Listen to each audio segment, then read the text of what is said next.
নমস্কার বন্ধুরা, চন্দ্রার ঘরকন্নে আপনাদের স্বাগত। আশা করি সবাই ভালো আছেন। আজ আমি নিয়ে চলে এসেছি আরও একটা নতুন রেসিপি। আজ আমি তৈরি করব আমলকির আচার।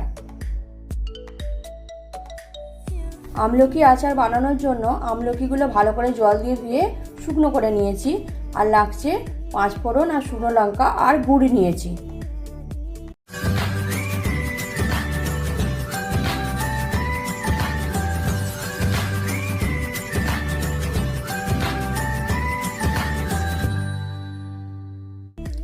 প্রথমেই আমলকিগুলো এরকম একটা গ্রেটার দিয়ে গ্রেট করে নেব।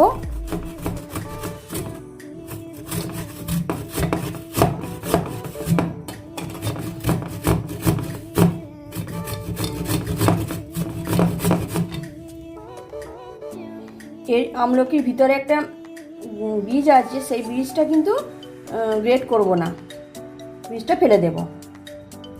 দেখুন এরকমভাবে আমলকিগুলো গ্রেট করে নিয়েছি। এরকম সবগুলো করে নেব।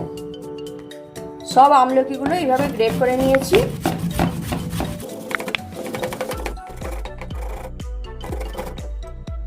এই যে মধ্যখানে একটা আঁটি আছে, এটা ফেলে দিলাম। এবার শুকনো খোলায় এই একটা শুকনো লঙ্কা আর অল্প 5 ফোড়ন শুকনো খোলায় ভেজে নেব, নিয়ে মিক্সিতে গুঁড়িয়ে নেব।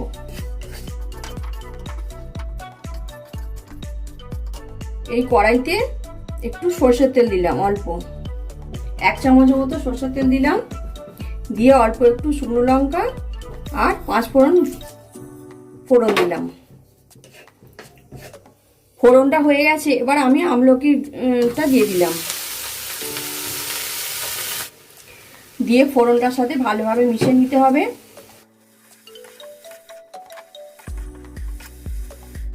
এবার আমলকি থেকে অল্প জল বেরোতে শুরু করেছে। এবার গুড় দিয়ে দেব।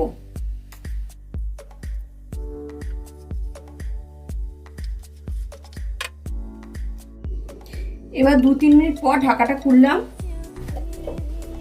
ঢাকাটা খুলে একটু অল্প কাশ্মীরি লঙ্কার গুঁড়ো দিলাম কালারের জন্য।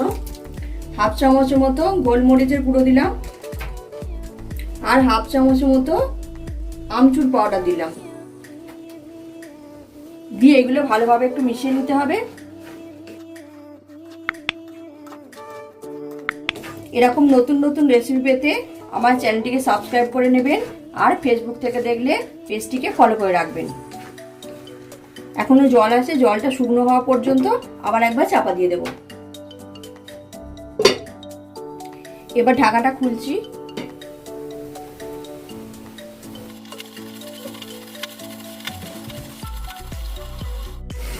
আমলকির আচার জলটা প্রায় শুকিয়ে এসেছে।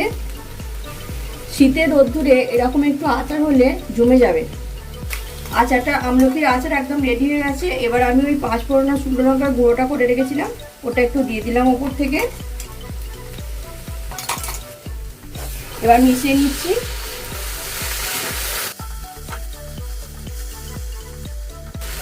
ব্যাস, আমলকির আচার একদম রেডি। আমি গ্যাসের ফ্লেমটা বন্ধ করে দিলাম, দিয়ে ঠান্ডা হওয়া পর্যন্ত চাপা দিয়ে রাখলাম। দেখুন বন্ধুরা, আমলকির আচার একদম রেডি। ঢাকাটা খুলে দিলাম। দেখুন কত সুন্দর হয়েছে।